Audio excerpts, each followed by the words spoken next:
Good morning. My name is Albert Garcia. I'm the chairman of the Wynwood Business Improvement District Board of Directors. Today is August 12th, and today we are having our monthly Wynwood Bid Board of Directors meeting. Thank you for joining us.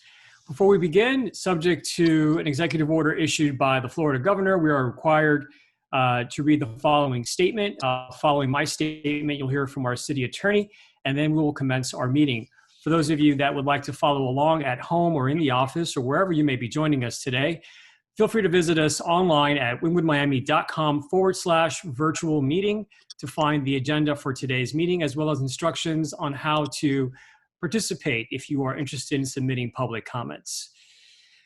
Pursuant to Executive Order number 2139, issued by the Office of Governor Ron DeSantis on August 12, 2020 today, we are authorized as a local governmental body to conduct meetings without having a quorum of its members present physically or at any specific location, and utilizing communications media technology such as telephonic or video conferencing as provided by section 120.54 subsection 5 subsection B2 of the Florida statutes.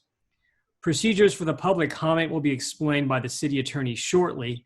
The members of the Wynwood Business Improvement District Board appearing remotely for this meeting are Gabrielle Braha Isaac, David Charette, Marlo Courtney, Irving Lerner, Glenn Organ, John Paul Perez, and Sven Backlund.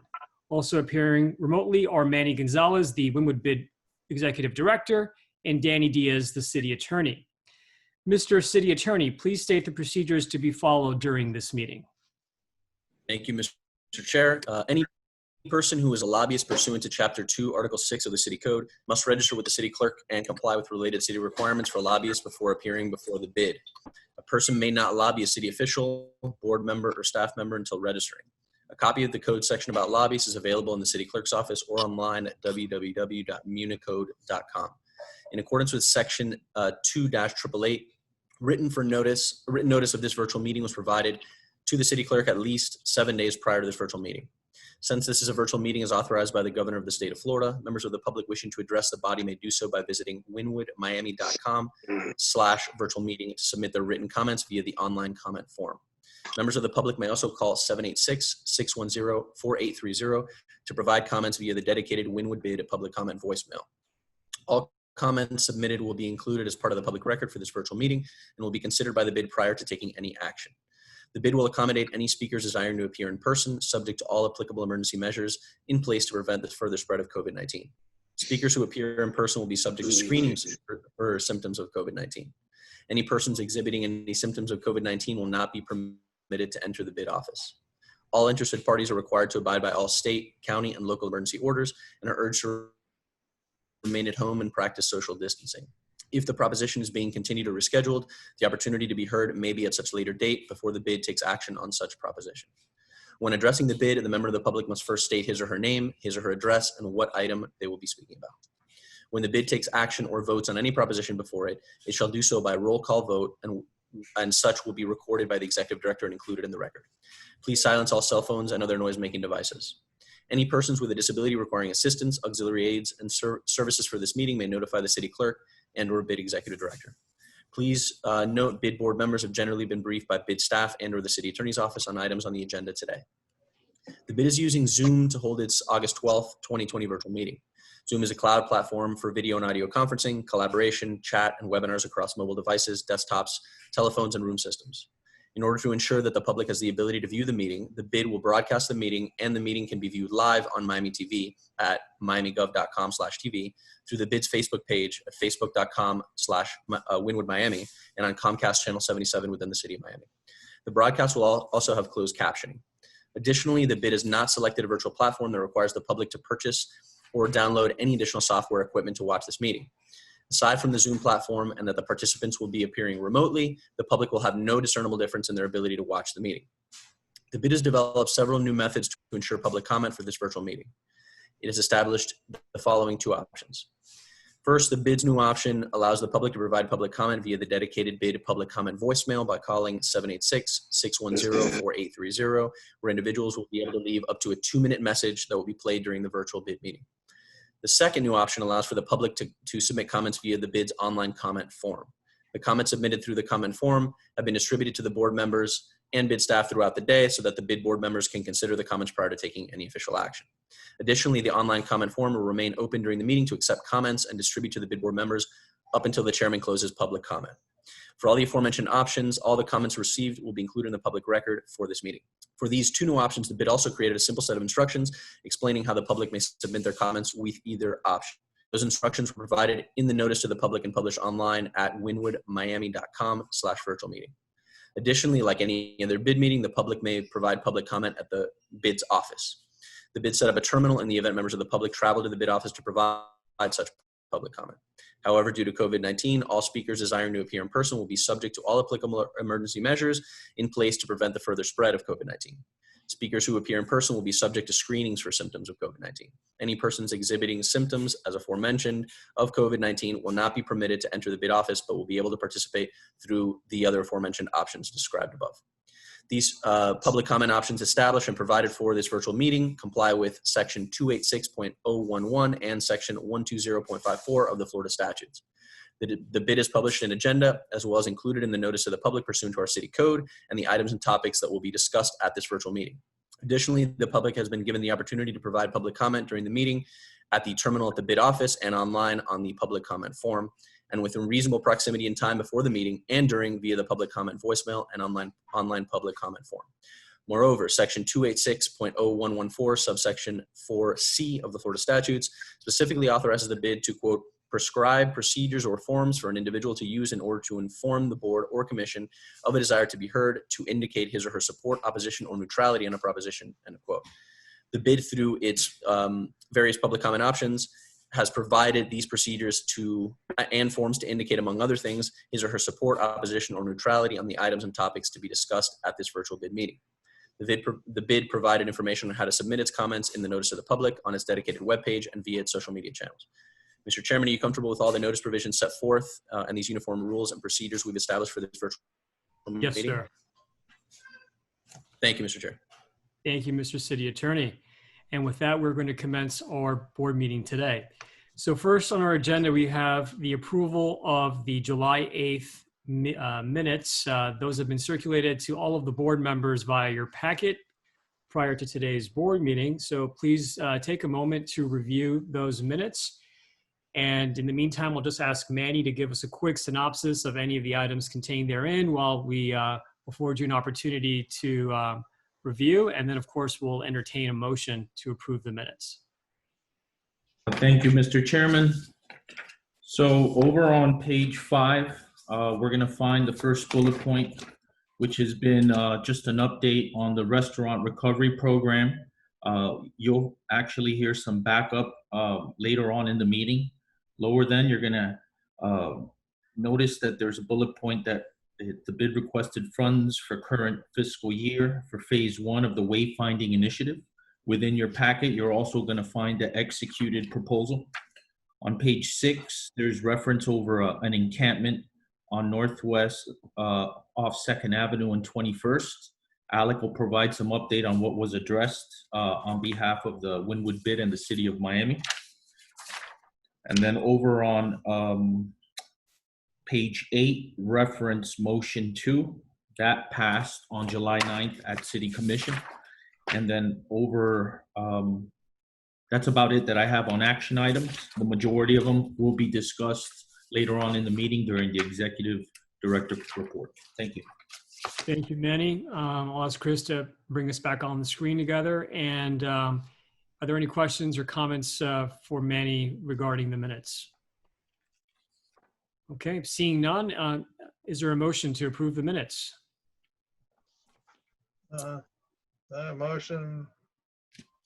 Okay, we've got Irving and a second from Marlo. All those in favor, please say aye or raise your hand so we can observe and capture that. And anybody opposed? All right, minutes have been approved unanimously. Thank you, gentlemen. Moving on to the next section of our agenda is public comments. Manny, are there any members of the public at the bid office present who'd like to be heard as part of public comments? So Chris is in the office today. Oh, I'm here. No, there is nobody in the office. okay, thanks for clarifying that. Thank you, Chris. And Chris, while you're there, can you confirm if we've received any public comments through any of the other means afforded to the public? We have not. All right, seeing that there are no public comments received, we will close this portion of public comments. That being said, if we do receive any public comments during the remainder of the agenda, those will be circulated to the board members before we wrap up today's meeting. Moving on next to the Executive Director report. Manny, please take it away. Thank you, Chairman.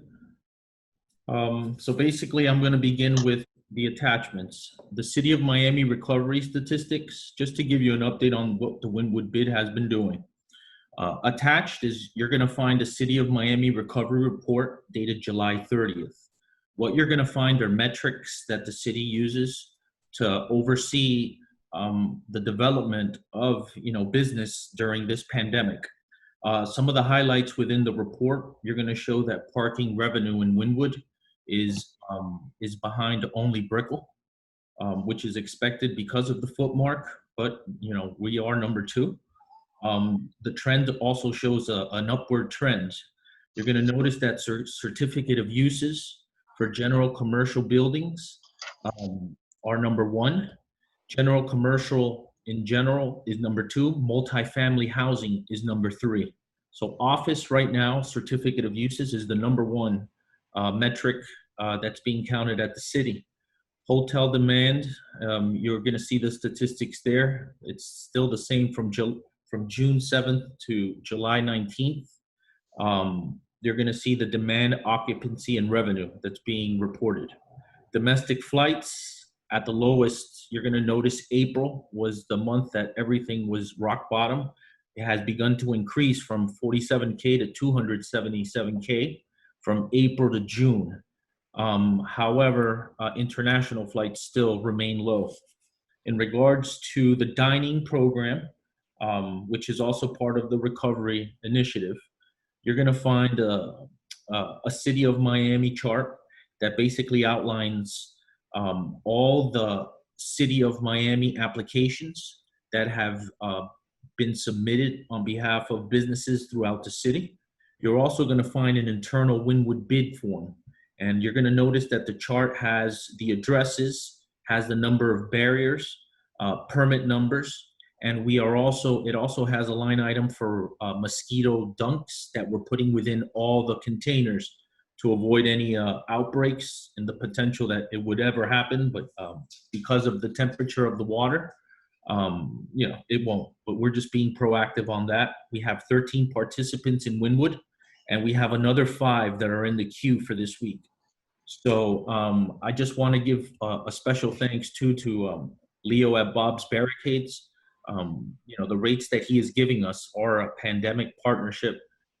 If we would use anybody else, which we've quoted everybody in the city, we would be exponentially more expensive. But I'll make sure to pass around the latest numbers that we have, so just so you guys could see what a good deed he's doing for the community. Now, general pandemic measures that we're also doing. Wynwood bid on a weekly basis. We monitor the peaceful protest chart that's sent over by Miami-Dade County. We share with the City of Miami Police. We haven't seen anything Wynwood related in about a month, 2 months almost. We're monitoring daily COVID reports that are sent out through the county. We also attend weekly recovery meetings with the City of Miami and the administration every Tuesday. Tri-weekly, we have sidewalk cafe meetings with the administration at 4:30 as well. Just as of yesterday, Chris picked up some social distancing stickers that are meant to go on the sidewalks. We're going to distribute those, accordingly throughout the district. And then we also released on August 4th the hospitality grant that was for restaurants within the district to apply.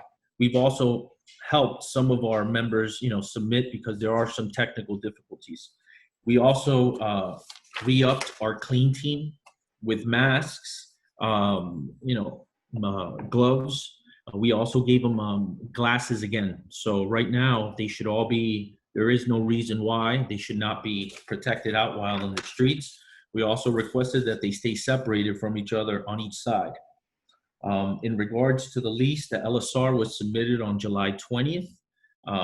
We hope that by next time we meet next month, we should be in our new space. I also want to give thanks to Omni Parking, which provided our office with free parking. So thank you to them as well. In regards to wayfinding, you're going to find the attachment at the end of the packet, and I'll go over it when we hit the Capital Committee updates, but this is going to be one of the new initiatives for the Capital Committee to embark on. And then miscellaneous updates, I'll just be real brief. We've been working with the City of Miami with removal of liens. So we just had one, 2 of them removed over at the Synergy building. We've birth certificate for Wynwood Square. We helped coordinate, submit the invoice, collected the funds. That'll be an update on the Finance Committee. The audit, the annual audit began on July, the beginning of July. Our office submitted it on 7/16, and that's audit is for the first 9 months of the year. So once the fiscal year ends, they'll come back again, and then they'll work to finalize the last 3 months. And I want to give thanks to the staff and to CCSG as well, our bookkeeping company, for assisting us in compiling and keeping the great records. Also, when it came down to the tropical storm, July 21st, we were advised by Cush over on North Miami Avenue that there was a metal roof that was over at a recycling plant that was uplifting. There was concern, with the upcoming storm. And again, I got to give thanks to the city. We notified the property owner, and they were able to remove that metal roof on North Miami and 20th, a day before the winds arrived here in Miami. So I got to give thanks again. And we also spoke, Danny, myself, and Robin Jackson, our city attorneys, we spoke last Friday because we are about to embark on the City of Miami County Tax Roll Assessment Initiative. This is something that, unfortunately, because of COVID and, it was too late in the year, we weren't able to include our assessments within our tax rolls that Miami-Dade County sends. So we are going to start on that initiative now. So we are going to ensure that we're in place October 1st of next year. And then, that'll simplify the process of removal of liens, which is very cumbersome right now on the city and on bid staff. And also be on the lookout. We're working with CCSG, our bookkeeper, to send out the new assessments in the coming weeks. So other than that, that's all I have for now. If there's any questions, please feel free to reach out. Okay, I'm just going to ask Chris to bring us back on screen. Are there any questions from Manny pertaining to his report?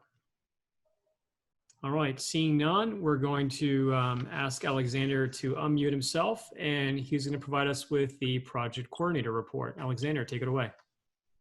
Good morning. So it's going to be very quick. On July 30th, 2020, there was a homeless outreach and cleanup. It was a little bit different than usual in that it really just consisted of removal of trash and garbage. And unfortunately, there were no beds available. And the main areas that were addressed were Northwest First Ave and Northwest Miami Court between Northwest 22nd and 21st Street. There was also, as Manny mentioned earlier, the lot on 21st, I believe, and Northwest 2nd Avenue or First Place. That was also addressed. Mind you, this is only a temporary solution, and a lot of the tents have already come back, but we persist, and we're gonna keep going at it. Next, we had a good amount of sidewalk restoration work done by the City of Miami on Northwest 25th Street. Originally, it was to address a pedestrian walking hazard that I reported a while back. The city being that it takes a little while to respond, but when they did, they made sure that they not only addressed that area, but most of the sidewalks that had any sort of cracks, any potential for further becoming a pedestrian walking hazard, they basically addressed all of that. There was a slight hiccup in that a business wasn't able to access their building for the majority of the day, but I worked with the contractors pretty quickly to make sure that it was addressed and that they could at least access it towards the end of the working day. And while on the topic of construction, the latest development map, the latest development map is ready. It's been updated since the last WDRC meeting, and it's available for distribution if any of the board members should choose to ask for it. And yeah, it's minimal updates, general operations, reporting potholes, out of street lights, same as usual. All right, that's it. Thank you, Alexander. Any questions for Alexander from the board? All right, seeing none. Thank you, Alexander. We're gonna move on next to our security update from Wynwood Net Commander Dan Kerr. Commander Kerr, good morning, and please take it away. Good morning, everybody. You can hear me good? I'm on the computer today, which is different. We hear you loud and clear, Commander. We're pretty much the same where we've been. The crime is pretty much non-existent. We have had a small uptick in commercial burglaries. They are predominantly at night. They're targeting alcohol or stuff left in restaurant storage areas. We've had a gentleman arrested twice for it, Mr. Samuel Smith. It's public record. I'll distribute the arrest affidavits to Manny so everybody can see what the mugshot is. But he is a prolific burglar. It's what he targets. He knows that there's not as many people around at night, so he is hitting the restaurants. We've probably had 5, 2 of which he was arrested for. What I would ask our partners in the bid is the follow-up with the state. The state is, burdened with a lot of cases, and if they can find an opportunity to drop a case because the victim didn't show, they'll do so. So I know it's aggravating to go down there. Sometimes they can be, it seems like you're not getting the respect as a victim because of their volume. Don't necessarily blame that state attorney because their volume is very high, but it's very, very important that everybody shows up because this one guy was arrested on the 29th. He was in jail for 3 days. When he got out the very next day, he did it again. He was arrested on the 6th. So those are the times he got arrested for it. Who knows how many times he did it in between. That's our fear. We've had a few incidents of bars being open or venues being open. I won't even call them bars, restaurants or venues being open after 10 o'clock. They've been shut down. Only twice have we had to cite them and shut them down. Both were in the Midtown area and none were in the bid. But I would remind everybody 10 o'clock, it's got to be done. There's a task force that goes around at night that's specifically doing that. It's our SHIELD officers and the NROs, and they're trained in that civil citation.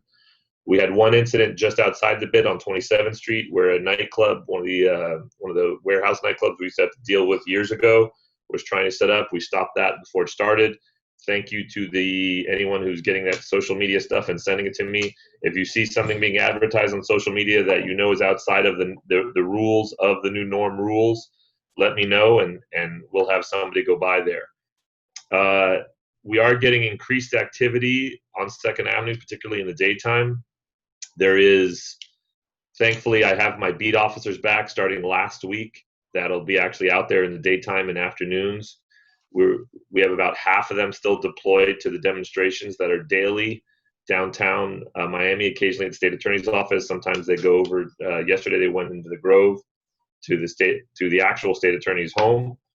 So we're still basically split. Half of the beat officers are doing that. The other half now we have back in Wynwood. So it's comforting to me because we do have a large population out there.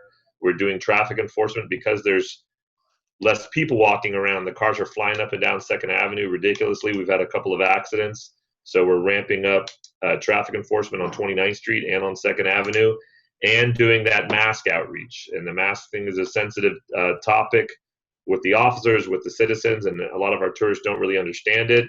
We are taking still an educational stance. The officers all have masks to distribute. We obviously have a homeless population that's difficult. Sometimes there's mental health issues. We have to try to explain it to them that you need to wear a mask. It's important. It's the law. It keeps everybody else safe.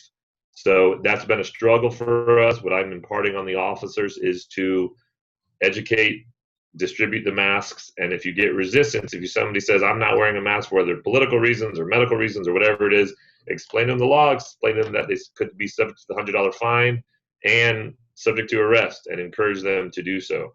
I haven't had any businesses that are not wearing masks. Everybody does require masks inside, and if anyone has a problem with any of that, please let me know, and we'll go over there and do an education campaign and distribute some masks and stuff. There is increased construction. We are kind of back to enforcing it a little bit more with Gennady and the Public Works Department as far as keeping the right-of-ways open. Because 2nd Avenue has a higher volume of traffic, it worries me that someone steps out off a sidewalk without a proper MOT in place. So we're enforcing that a little bit more. But when I say we have more traffic on 2nd Avenue, we have more than 2 months ago. It's still nothing compared to what we had, pedestrian traffic. I mean, it's nothing compared to what we had in our height. But we have been seeing an increase, and I'm sure people have been reporting an increase of outsiders coming in. There is more tourists. We have some, foot traffic in restaurants, things like that. But other than that, that's where we're at. We are leading the city. We're about down 62% in crime. There is no net area with a greater decrease in crime than Wynwood right now. Thank you very much, Commander Kerr. I'm going to ask Chris to bring the board back up on screen. Any questions for Commander Kerr? All right, seeing none from the board. Commander Kerr, thank you very much. It's great to see you on screen. I think actually we have a question from Gabrielle. Pardon me, Gabrielle, if you're unmuted, go ahead. Yes, good morning. Good morning. Thank you very much for your work. And I'm sure you guys are doing all the effort in order to keep the neighborhood in a good situation, in a good condition. But my concern, and it's not only related to Wynwood, but in general in Miami, what I'm seeing is that it's very difficult to enforce the use of the mask with the population. Like I see probably half of the population not wearing a mask around. And this is a problem. I think that when you cross like a red light, there is no one that's gonna tell you, they stop you and then educate you that you shouldn't pass with a red light. Same thing if you don't stop at a stop sign. They stop you and they give you a ticket. And in my opinion, because I mean, it's super important that everybody today wears a mask and nobody's doing that, or half of the population is doing it. For me, it's very important that the city allows you to have this power to give the ticket right away. There shouldn't be, I mean, we are facing this situation since March. I think, and we read about COVID every day in the newspaper. We don't need to educate anymore. We just need to take action, in my opinion, because this is the only way that we can stop this mess. And it has been so many months already since February, March, and we can see in other parts of the world that the law enforcement of the use of and the enforcement of the use of the mask had brought results. And there is no more, there are places where the contagious is not at this high, like we have in Miami or in other parts of the states.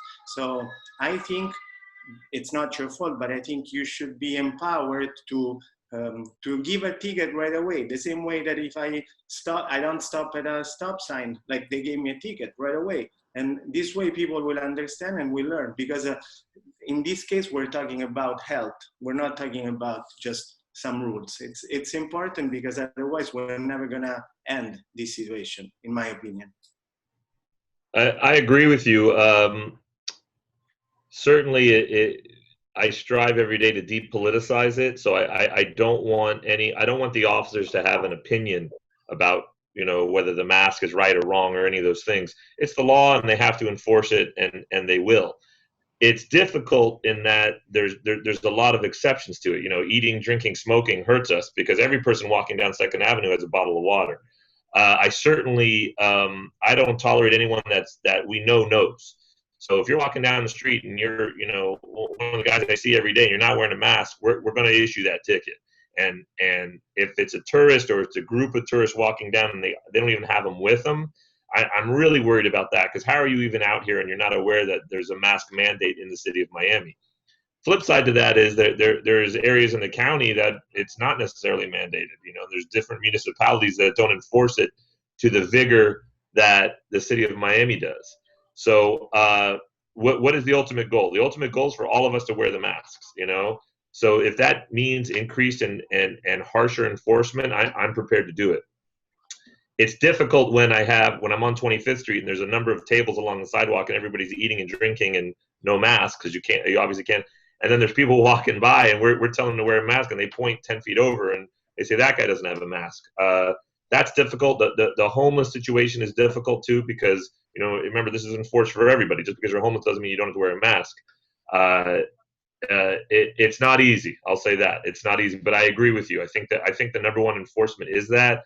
You've seen it in theme parks and areas like that where they can mandate it, and it is possible to wear a mask all day long, because I wear a mask from the moment I leave my house until I get to my office. So it is possible. Yes, it's hot. I know it's 98 degrees, but I can do it. Everybody else should be able to do it. I agree with you. There is no more warnings. I'll say that. So the warning is put a mask on. Here's your ticket. If they don't have a mask with them, we'll provide it. But if they've got a mask around their neck or they're carrying it in their hands, to me, it's unacceptable, because then you're showing us you're aware of the mask mandate. You're just not wearing it. So they will issue that ticket. Now, what experience does that have for a tourist or an employee? I don't want some barback to be rushing to their job because they're late and my guys jack them up for not wearing a mask. There, I'm inclined to scream, "Hey, put your mask on!" And 99% of the time, they go, "Oh, I forgot," and they throw the mask on. So it is a balancing act we're trying to do, but I'm inclined with you to probably start issuing more of those tickets, just like the stop signs. Not that, trust me, people run stop signs in Miami every day and don't get a ticket, but I think we should be issuing more of those, even though it is $100, and that's not my favorite thing to do. It will definitely send the message that we're not going to tolerate it out here. Thank you. Thank you, Commander. Any last questions for Commander Kerr?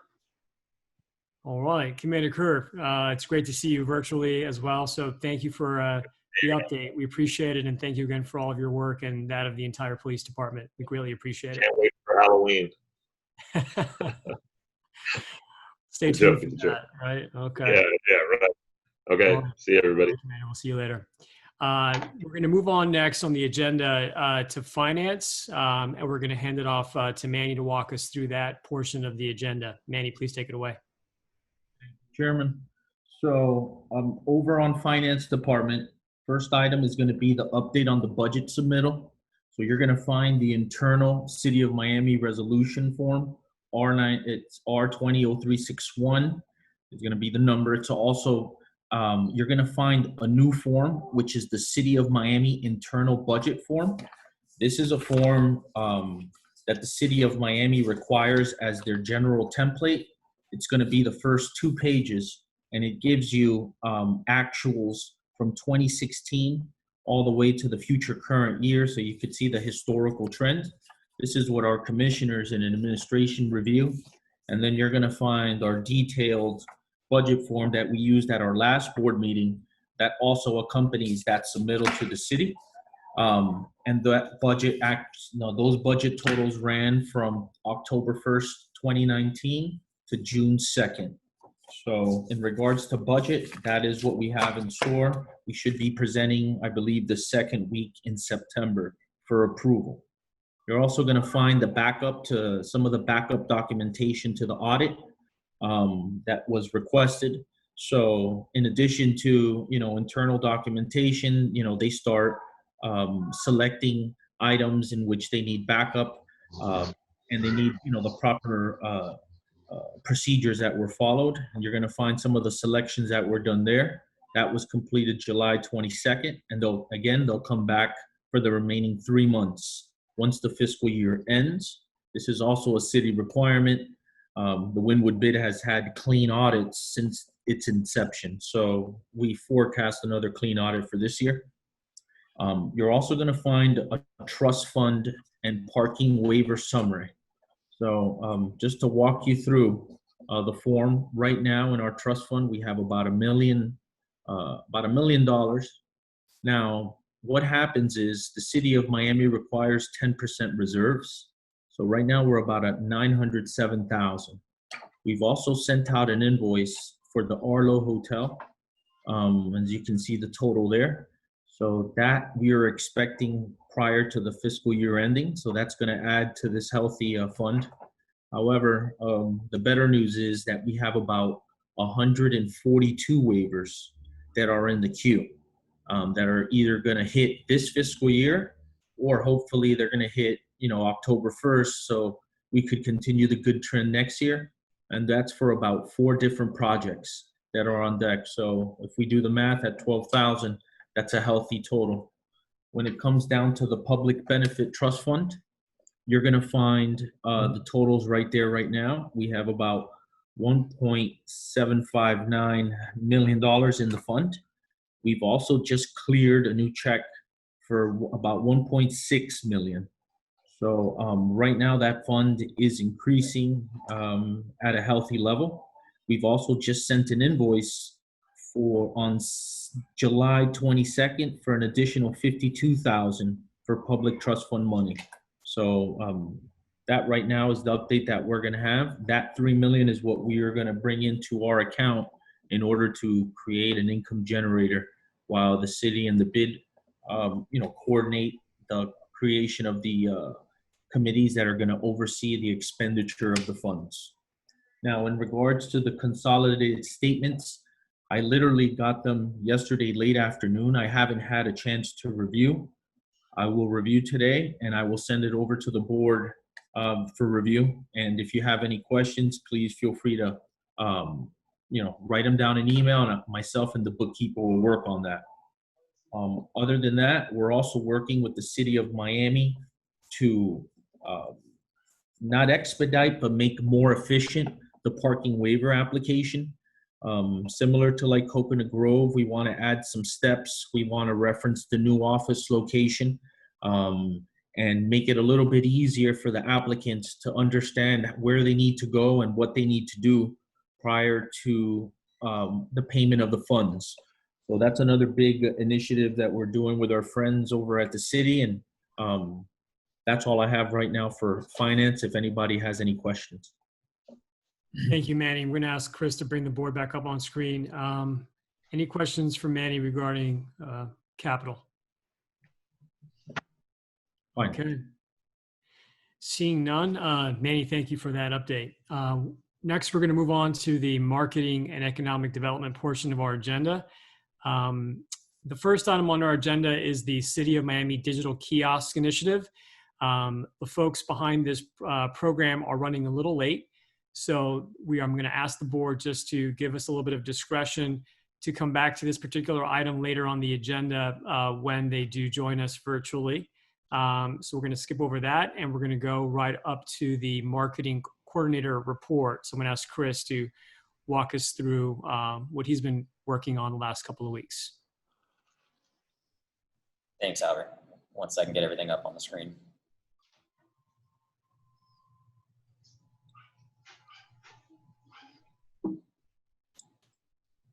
All right, so past couple of weeks, we continue to update the businesses and property owners with anything going on related to COVID, any updates on mandates, masks, everything like that. Thankfully, we haven't had too much change. It's been pretty consistent for the past several weeks, which I think has helped everyone kind of get used to the new normals and make sure they're abiding by the rules, so we can hopefully get out of this as soon as we can. Social media, we're now over a total audience of about 195,000. And July social media content received about 26,000 engagements combined, which is really good for especially middle of the summer. Largely, we've We have focused on the open food and beverage operators with takeout, delivery, and now the outdoor dining component to make sure that what foot traffic we do get, you know, if anyone's going to come out to eat, they're coming to our businesses. And then a continuation with the outdoor dining program. A lot of our time has been spent on the outdoor dining barricades. We've created individual covers for every business that is participating. So I think there's 5 or 6 already installed, and had how Manny mentioned, there's about another 5 in the pipeline. So we're getting all those put together. So everyone can see on those, this is what they look like. So this was Q. This is one of the first ones to be installed along with Zach the Baker. So they alternate between the Q logo and the Wynwood logo, just to make sure that it doesn't look quite as industrial, not as much of an eyesore, but they're still nice and bright pink for safety reasons, to make sure that, you know, any traffic sees what's coming up and that our diners are safe while this program is in effect.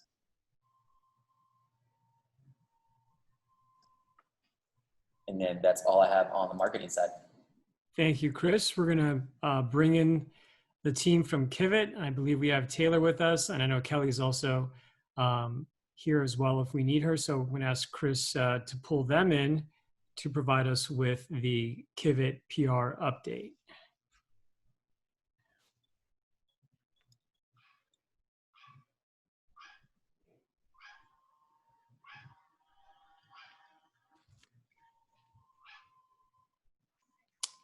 And Taylor, we don't see you, but can you hear us? Oh, we don't have Taylor. So Kelly, do you mind walking us through the PR report? Of course. Well, hi, everybody. I hope everybody is staying safe and doing as well as possible.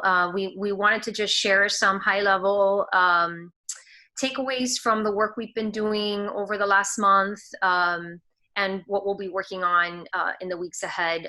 First and foremost, we've really focused a lot of our time on highlighting and publicizing the BID's efforts to help restaurants take advantage of this new outdoor dining policy that converts parking spaces into outdoor dining space. And we really were able to work with the BID to get ahead of the news there before anyone else was talking about this program. And the Wynwood BID, and Wynwood in particular, really owned that story. We were able to get several standalone articles. There you see South Florida Business, CBS Miami. We even did a live shot with Univision 23 and have also had coverage in some of the more lifestyle consumer publications like Time Out magazine, which helps generate some foot traffic to those restaurants that now have that offering. We continue to do outreach just to put the BID in front of media on the COVID-19 response and really show how the BID is thinking ahead and being proactive in helping area businesses and property owners. Just last week, we had Albert serve on a Telemundo 51 virtual panel to talk about, you know, what's going on with businesses and the response, and to have the opportunity to share what the BID is doing. And then we've also started to ramp up our work on, you know, underscoring the BID's advocacy for the Coastal Link commuter rail. We've been working on numerous items, both on the messaging and material front. And we've also started to do some media outreach surrounding the current proposal that's on the table, which our plan moving forward, Chris, if you want to just click on the next slide, our plan moving forward is going to be to really ramp up our media outreach leading up to when the county commission takes up the proposed commuter rail. We have a plan in place. We have a press release underway. We also have some ideas on letters to the editor that we can develop and place leading into the meeting. And really it builds on the work that we've been doing with the BID over the last several years. And this is just a recap of that. I know the BID has a more thorough report on the news that's been generated, but it's very clear to the media down here that Wynwood wants to have a commuter station, and we will be, as I said, ramping up those efforts on the media and communications front, leading up to when the county commission takes up the current proposal from from Brightline. We're also doing some work on the social media side that we will share with you likely at the next meeting. And with that, I'm available for any questions or comments from the team. I just want to point out that Taylor had some technical issues, but we were able to bring her back online, so she's here as well. I just want to say hi to Taylor and thank her for all her work. Any questions for Kelly or Taylor from the board? What? No questions. Okay. All right. Well, with that, thank you again, ladies, and to Ryan, who's I know is also part of the team. You guys have been doing incredible work the last couple of weeks, so we thank you again. And now moving on to the latest on the pursuit for the Brightline station, just picking off right where Kelly left off. Here's the latest.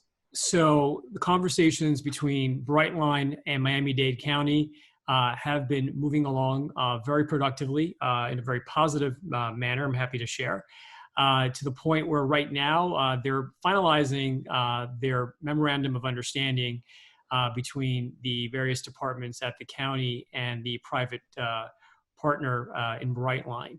So we anticipate now that the process is kind of coming into its final lap, that documentation will be formally drafted and then tendered over to County Mayor Carlos Jimenez and Chairwoman Audrey Edmondson from the Board of County Commissioners. It's expected that the County Commission will take up the item the week of August 31st. So that's about 2 to 3 weeks from today. There has already been a meeting noticed by Miami-Dade County for August 31st. That is Monday, August 31st. The agenda for that meeting has not yet been released. So that is the earliest this item could be heard.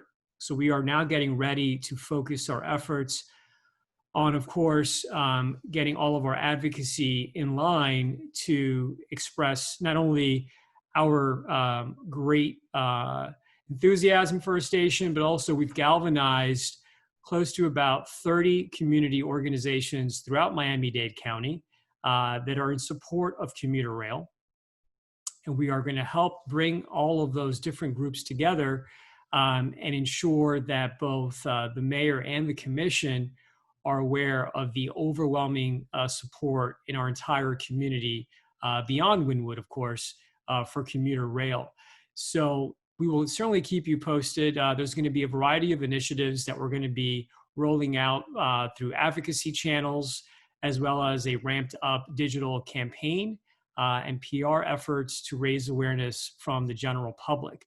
So over the next couple of days and weeks, you may be hearing directly from Manny to provide you some information. And if we do convene as a board before such time, we'll be able to give you a much more thorough set of updates, as well as action items that we'd like to ask each of you to undertake on behalf of the community. Next on the Brightline station conversations with the county is, of course, the particulars to a station. So over the last couple of weeks, I've been having extensive dialogue with Bill Ramos and Gary Nader. These are two separate private property owners that what they have in common is that they're on both sides of the FEC railway tracks that cut across Wynwood. This is obviously the corridor that we're talking about for commuter rail. So at the last county hearing in June, it was very clear from the county commissioners, including our own county commissioner, Chairwoman Edmondson, that the county is going to be looking as far as where they place these stations to the communities that are stepping up with cash in hand, with a true commitment to building these stations. These are not stations that are going to get funded by public dollars entirely, or maybe not even at all. I know that in the design district and in other locations that are being proposed, private developers, private property owners have already signaled to the county that they are ready to do what it takes to get a station. So in speaking with Bill and Gary, they have both agreed to share in the funding of the capital costs to pay for the phase 1 train platform. So what that means is, this is the basic, at the same level as the tracks, a very simplified shelter, which is what would be required for a phase 1 station. It's probably what you've seen in some of the renderings that have been published in media and that we've circulated here. So their ask to me, and today my ask to the board in support, is that we come in as a partner, as a community, and we certainly have a parking trust fund, which was created to improve mobility and transit initiatives throughout the neighborhood, to come in together to participate in the funding to guarantee the construction of the station, and as importantly, to signify to the county that we're very serious and that there is a high degree of certainty of execution to get a station built in Wynwood if the county awards us a station location for commuter rail. So I'd like to be put back on screen, Chris, if you could. I'm going to be asking for support for the following motion, that the Wynwood Bid Board of Directors make a unwavering commitment to the ongoing pursuit of a train station, and specifically be willing to allocate dollars from the Wynwood Parking Trust Fund towards funding the phase 1 construction of the train platform. The preliminary estimates for these types of stations are less than $2 million. So, it's still quite early in the process. Brightline and the county have already been creating the standards, the minimum standards, I should say, for these platform stations. So we don't have a hard cost, and we certainly don't have architectural drawings and engineering drawings that are finalized. But what we do have is some preliminary drawings, some surveys, and of course, a very good understanding of the conditions on this site. So we're very confident that it'll be below that number. So I'm proposing that we take a resolution of support, and then we come back to this board at a later date, assuming we get a station awarded, to work through the details with the other parties, and then we would have a formal allocation of dollars to decide upon. So before I take a motion, are there any questions about the update and, of course, the motion that I'm setting forth? Albert. Yes, sir. Hi. I'm very excited about this project, and I'm sure it will be a great addition for Wynwood and the entire neighborhood. I just would like to understand how much money would be allocated from the trust fund to this project versus the other projects that we currently have on the pipeline and that are as well super important for Wynwood. Like, for example, I was a big fan, and of course, I think it was a great addition to the neighborhood, like the creation of the Wynwood Woonerf. And I think that today it's very important to understand how we're gonna fund that project, because it seems like that as of today, we invested a lot of money for like the schematic design and some nice drawings, but we still have to understand how we're going to fund this project, because I heard different budgets for this, and I would like to understand if we can study like a real budget to understand like all the different costs that we're going to incur for that, and how much money would be allocated for like the rail station, and how much from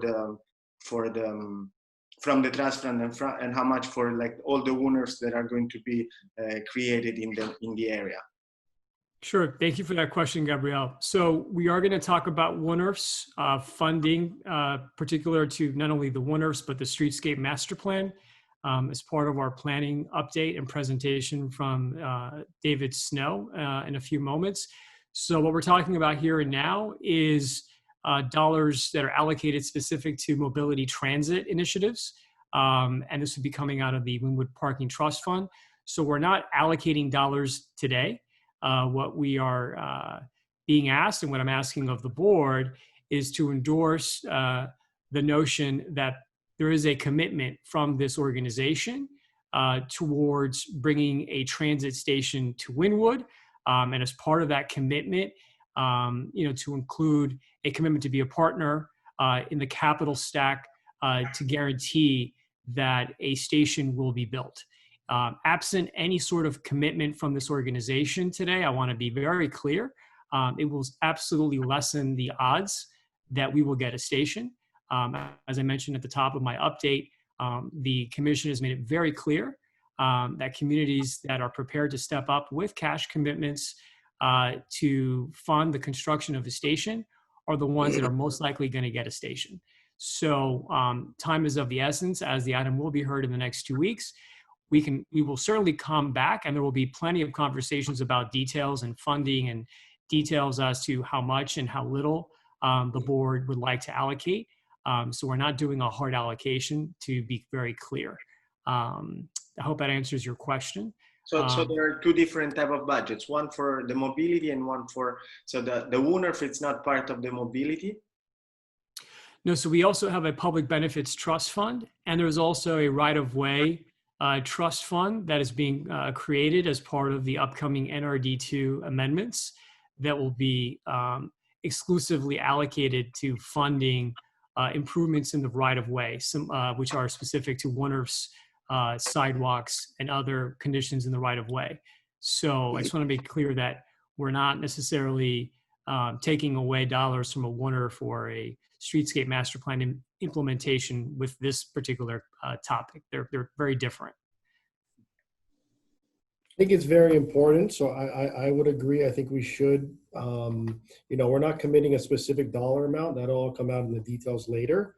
And I also think the private property owners that you mentioned, if they're going to be benefiting the most, at the end of the day, there'll be some negotiations there to have them commit probably the majority of the dollars. So I think it'd be a good thing for us to vote on and approve. Thank you, JP. Agreed, 100%. Irving, I think you're on mute. So if you could unmute yourself, please. I also agree, Albert. I think it's a no-brainer. I know you brought this up a few times before. I think you're making valiant efforts to make sure that we are the front runners and ensuring that we get a location in Wynwood. So to me, it's a no-brainer, and thank you for the efforts. Thank you, Glenn. Yeah, thank you, Albert. Very good job. Yeah. Thank you, Paulo. Thanks for the explanation. Thank you, Gabriel. Anytime. Has my full support, Albert, as well.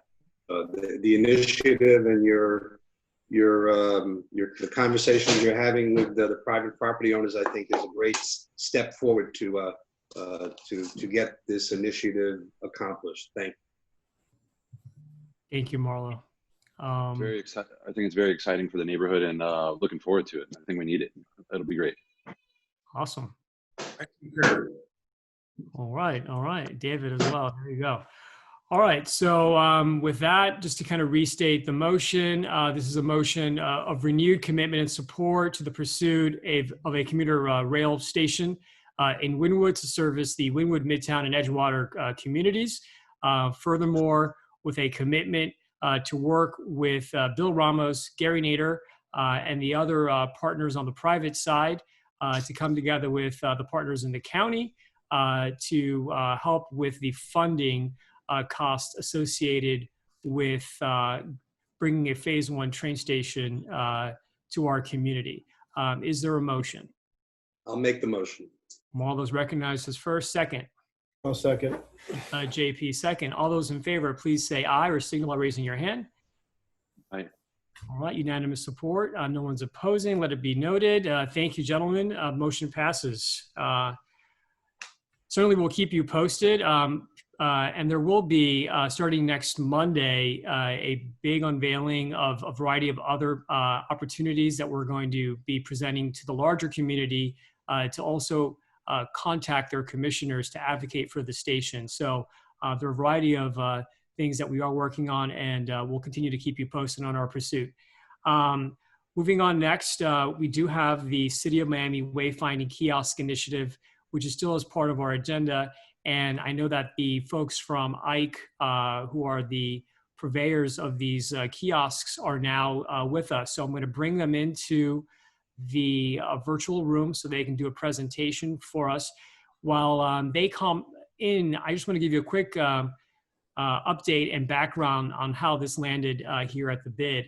So over the last several months, a national company, Ike, who you'll be hearing from momentarily, has been rolling out digital kiosks in a variety of cities throughout the country, including here in South Florida. And from your travels around the world and throughout the US, you probably have seen these digital kiosks typically situated in the public right-of-ways on sidewalks. They play a very vital role in not just wayfinding, but also providing opportunities for engaging with police during emergencies and other community and communication initiatives. So when this came to us through the city of Miami, we learned that they were already reaching an agreement with the City of Miami administration. They had identified a variety of different neighborhoods in the city, including Wynwood. And you're going to hear in a moment from Anna Behrman, and there she is on screen. And she's going to walk you through a bit about the company, the kiosks, and the partnership that they are proposing to bring not only to the City of Miami, but to Wynwood specifically. So with that, I'm going to hand it off to Anna, and she will take over the screen as well with the presentation. Anna, welcome to the Wynwood Bid Board of Directors. It's great to see you. Great to see you too. Thank you to the board for having me. A little bit more background, just to add on. We received City Commission approval in April for a contract with the city to deploy our interactive kiosks throughout the right-of-way. And we actually executed an agreement with the city at the end of July. And so now we are sort of in the technical due diligence phase where we're talking with neighborhood groups. We had this same sort of conversation with the DDA a couple of weeks ago. And just to understand sort of the locations that make sense throughout the city, start talking about content and start talking about how we can actually implement and deploy kiosks. And so just so you guys have a better idea of the technology, if it's okay, I'm gonna share my screen to show a very short video which speaks to the product a little bit better than if I tried to fumble through it. And then I'll give you some more information on Wynwood specifics and open it up for any questions. So let me quickly share my screen. Does everybody see the video? Yeah, we see it, Anna. Okay, great. In the digital age, how do innovative cities connect with residents and visitors? Meet Ike, the interactive kiosk experience. Ike is a breakthrough citizen engagement platform that helps cities, business improvement districts, and destination marketing organizations communicate with the public, encourage a pedestrian-oriented environment, and tell the story of their city. Ike launched in Denver with the goal of building a wayfinding and city communication system for the digital age and delivering it in a self-sustaining business model, requiring no investment from the city. Today, we're scaling the platform nationwide. Designed in concert with Pentagram, Ike's sophisticated design complements the aesthetics of any city, incorporating local branding both on and off screen, offering kinetic lighting options, and allowing for customizable content. Ike is fully ADA compliant, adjusting the interface for users in wheelchairs and accommodating other special needs. The system is multilingual and available in any language at the push of a button. Ike is immediately familiar to any user of a smartphone. Simple touch gestures activate the system and provide everything a user needs, all in one curated place. Through our ever-expanding series of applications, Ike delivers social equity, drives discovery, enables navigation to businesses and civic resources, encourages economic development, and enhances public safety. Ike improves connectivity and accessibility to underserved areas through free Wi-Fi and increased cellular coverage, and provides access to civic resources, job opportunities, safe shelters, and other social services like food support and addiction recovery resources. Ike's wayfinding encourages city exploration with mapping to area destinations and real-time transit feeds for bus, rail, streetcar, ferry, bike, and car share services. Ike functions as a visible two-way communication platform for the immediate deployment of important information. Ike can quickly broadcast emergency messages and critical updates, and an optional emergency call system, high-definition security cameras, and air quality monitor enhance public safety. Ike can provide anonymized data, including optional pedestrian counts, usage, and dwell times. Ike's customized content management system and sophisticated geolocation capability ensure that each Ike is optimized for its location and audience. With Ike, streets come alive. Define your city. Connect with your citizens. This is Ike.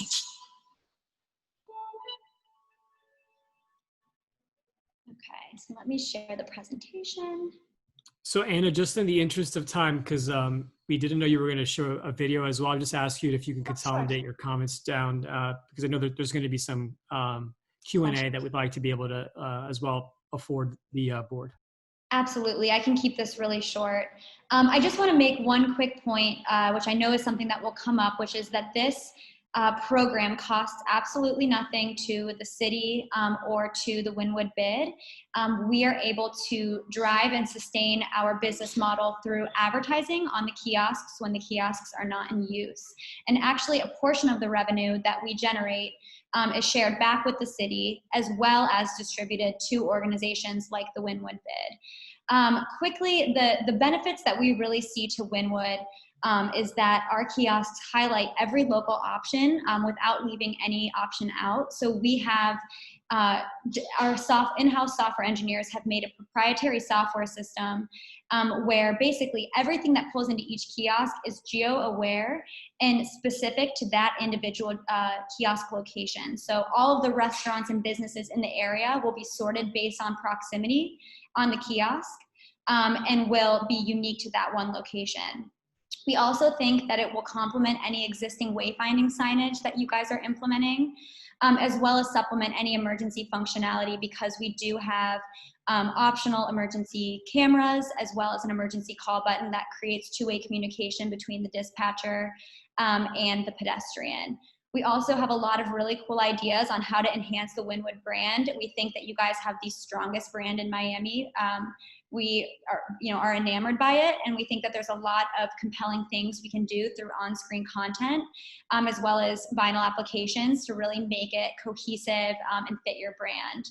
And we also think that it's going to really support sort of the transition into an outdoor retail neighborhood that Wynwood is undergoing, since the traditional mall is really being replaced by more of an outdoor retail experience. For the sake of time, I want to talk a little bit about our deployment plan. So like I mentioned, we received City Commission in April. We executed an agreement with the city in July. There will be 1 of 8 slides in the ad loop that are always dedicated to the city, plus any remnant unsold space. And the city will dedicate that content likely back to the neighborhood groups to utilize in whatever way you want. So if that's you want to advertise an initiative or an event, that is absolutely an opportunity in our ad loop. We also have certain things that will never show up on the kiosk. So we have a contract with the city to comply with certain advertising restrictions, including political, pornographic, anything discriminatory, as well as certain obligations to not advertise alcohol in certain areas during certain time periods. The entire list is here on the screen, but we will always comply with those advertising restrictions. We also are limited to installing 1 per square as defined by Chapter 54 of the City Code. So there's no worry about these flooding into high of a density. We will make sure that we meet that requirement, and we will not have too many within a small area. Another thing to note is that we are replacing existing FAT photo booths, or phone booths, I'm sorry. So First American Telecom is FAT. There's one located in the Wynwood district, which would be the first kiosk to be replaced, or the first kiosk to be installed. But we are updating throughout the city of Miami that outdated technology with our more advanced kiosk platform. So, and I can go over any of this in as much or as little detail as you want. We've put together some preliminary designs for the Wynwood kiosks. Our kiosks stand at about 8 feet tall. They're about 37.5 inches wide and less than a foot deep. And they are an all glass, double-sided interactive model. So it almost looks like an iPhone installed in the right-of-way. They're very sleek. And we can add city branding to it by vinyl applications at the bottom of the screen as well as on-screen content. I don't have to go into detail on the safety features, but they are optional, but they are part of our standard model. They are included. So security cameras and emergency call system will be included unless the city or you guys ask us not to. We have a photo booth that can be branded with Wynwood filters and frames, stickers, and then that can encourage people to share those on social media, driving traffic to Wynwood as well as increasing utilization of the kiosks. We can also put together custom poster applications for Wynwood. You could do a Wynwood art tour, for example, or any other type of initiative or event that you want to kind of advertise on these. We can have a different one on each kiosk. Our software is extremely flexible. It's all built in-house, and it can really flex to meet the needs of the Wynwood bid. One other opportunity I wanted to mention is what we call #OBM supports local. So Ike is a sister company of a larger company called Orange Barrel Media, which does more traditional large format media assets architecturally integrated into buildings and urban cores. And so Ike and OBM have partnered to do something called OBM supports local, which is where during the COVID-19 pandemic, we have donated over $5 million in free advertising space to local businesses in order to drive more business and help them remain open as they face economic struggles because of the pandemic. And so here we've had our in-house creative team mock up some examples of the types of free advertising we would be willing to offer to the local businesses of Wynwood to continue to drive business and give them the attention that they will need, especially after forced closures and stay-at-home orders and things of that nature. We are multilingual. We use a human translated interface. All of the languages listed here are immediately available. We can add any language. Within 2 weeks, we'll have it on the kiosk. We use human translated so that we do not have Google Translate issues. And we can set the default language on the kiosks to be something other than English if that makes most sense. The locations are probably something that you're also curious about. We proposed several locations and we received some feedback from Manny and from Albert on sort of exactly where they would make sense within the district. And we were able to work with FPL, and actually this slide is now outdated. We were able to work with the power company and determine that all of these locations that they proposed are feasible. Because power access is a little bit easier in Wynwood, we think that it would make sense to actually start our deployment throughout the city in Wynwood as well as in Design District. And we'll continue to deploy in phases of 15 or 20 throughout the entire city, including downtown, Brickell, Coconut Grove, and then of course Wynwood and Design District, like I mentioned earlier. But it's very important to the city to have an equitable distribution throughout the city, and that is absolutely our intention. I know that was really fast. It was like a drive-by. I hope that I didn't take up too much of your time, and I would love to answer any questions that you have. Okay, so Chris, I'm going to ask you to bring the board back up. Anna, thank you for walking us through that presentation. So if Chris, you could bring the board back on, thank you. All right, so any questions, comments for Anna from the board?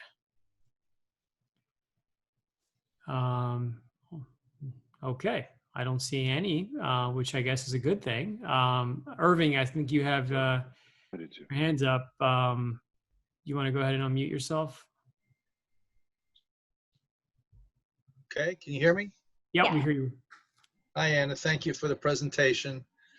I'd like to hear really from the board we've been pretty much against advertising. I mean, I'm not sure how the scope of the advertising on these things, walking around, Wynwood's been against advertising on our walls and then on our construction sites. This is very clean, a beautiful system. We really need it. But I want to hear, maybe a discussion from the board about advertising. Local advertising makes sense, but is it general advertising? How are you going to, without that, you don't make money and the system doesn't work. So that's one thing I just want to know, we want to have a discussion about, the advertising, how we feel about it. And number two is we have a lot of graffiti, in Wynwood, and how do these units clean up, with water and soap, or because I think they're going to get tagged, left and right. Oh, that was my question, Irvin, also. I just wanted to see how resilient the machines really are. Late night things happen in the neighborhood, and stickers, graffiti. What's the turnaround time of fixing it up if something happens? Sure. Do you want me to address, I don't want to take away time for the board to talk about the advertising piece. I can first start with the maintenance plan, and then we can open it up, and I can give a little bit more context around the advertising, and then we can open it up for discussion. Would that be workable? So we actually, in our contract with the city of Miami, we have the most stringent maintenance obligations of any contract we've ever entered into. And we actually, it's similar to what we've done in St. Louis, but even a step above. And really what our obligations are, we have a boots on the ground team that will visit the kiosks 7 days a week in order to clean the kiosk, make sure that they remove any tagging. The kiosk itself is painted with an auto paint, and so they'll be equipped with a paint pen to remove any tagging. They will be able to remove any vinyl applications or things like that. They'll have solvent.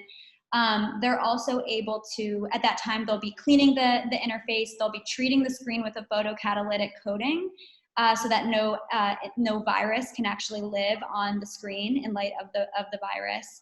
And it's really, the unit itself is very durable. We have them installed in all weather conditions. We actually have some installed in the city of Coral Gables that are hurricane rated. We have them installed in the desert in the Phoenix area. We have them installed in cold areas like Baltimore. So it's really weather resistant, and it's modular. So it opens like a book. And if any component were to be broken or fail, we will have a spare parts unit located in Miami, and we will, within 24 hours of being notified that there is an issue, which we also are monitoring it remotely via software 24/7, we will begin the process of actually fixing that unit. In order for us to command the highest rates in the industry, which we do, we have to have the most pristine and marketable product. And so our interests really align with your interests in keeping these beautiful, clean, and always looking cutting edge and the most attractive kiosk in the industry. I hope that answers your question. I can go into more detail if necessary. And then for the advertising piece, you are correct that we mostly work with national advertisers because this is a free project for the city, and we are also sharing substantial revenue with the city. And then for any kiosks that are located within the Wynwood bid boundaries, 25% of that revenue will go back to the Wynwood bid. That was an arrangement that the city asked for. That should be very substantial revenue. I could share our projections, but I would have to pull up our pro forma, and I'm blanking on the exact number now, but it will, because we work with national advertisers. In addition, we have a local team. That is what allows us to really generate enough revenue to make this free to the city, share a large portion, 40% of gross revenues back with the city, and then have them also share that revenue back with the neighborhood groups. That is all I will say. I'm sorry, I just spoke a lot, so please feel free to discuss and ask any other questions that you may have.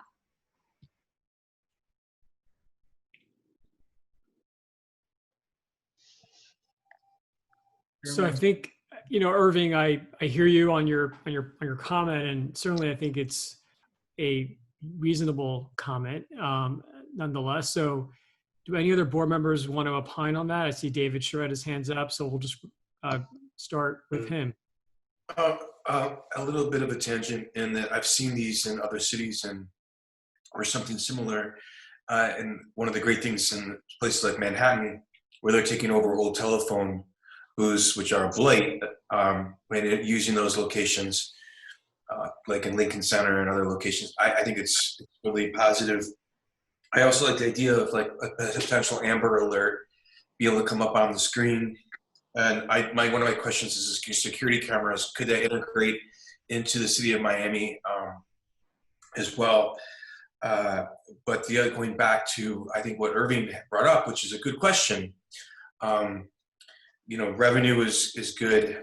These are modern, I think helpful. The Wi-Fi for people who have limited access is also, I think, much more equitable. The question then would be, is this something that is Wynwood, and how does that integrate in, and how much time would the local businesses or art, or Basel activities be able to be integrated into the system? And I'll go off. That's a really great question. And I wish I would have highlighted this more during the initial presentation, and we can get back to the emergency alerts and cameras because we can cover that as a second portion of my answer. But we have a lot of ways that we engage arts communities and communities like Wynwood throughout the nation in order to really make it not only commercial content, but an engaging mix of art content and community content. So for example, in the city of Coral Gables, there is an Art Basel sanctioned event in which a new public art piece is deployed or is installed in the right of way throughout the city. And what we've done is we've worked with them to create an art tour that takes you from public exhibition to public exhibition. Just by scanning a QR code on your phone or by entering in your phone number, it all transfers to your phone, and it allows you to go piece by piece and learn a little bit more about each of those exhibitions.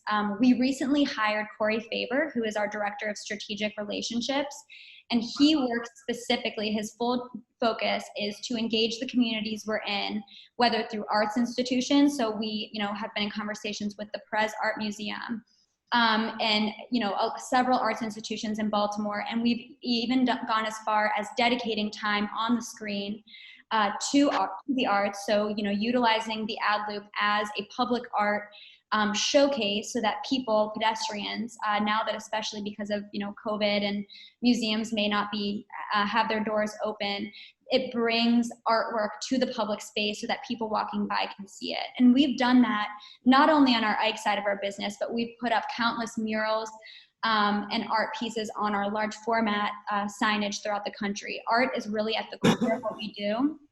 Our CEO is a fine arts major.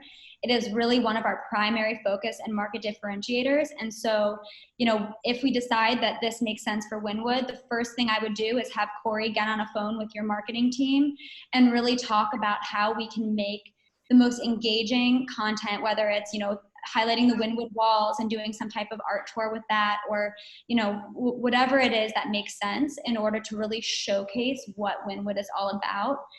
So with the art pieces and the OBM supports local businesses, I think you'll find that, the commercial advertisement aspect is really just the funding mechanism, but the other content is what makes it a resource that is loved by the city.